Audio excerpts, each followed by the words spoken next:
Değilse şonu böyle Allah'a veriyor. Son kursağına Allah bu yer var falanın katsını.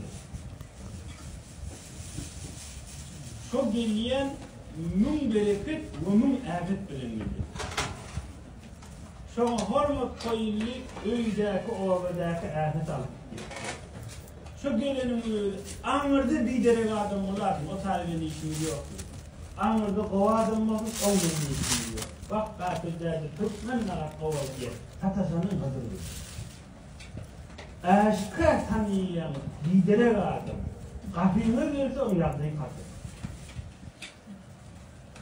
Ağam tanı diye, mesela bir kilo altın verdi.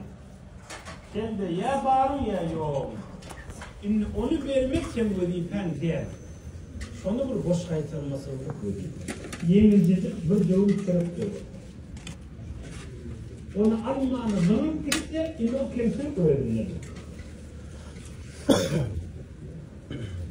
Yoksa bu sürekli kefin aytmak, dağılmışın ravi olmanın bir o kefin aytmak. Kafa verse o fark eder. Köylü pirlerine diye bir kafa verdi.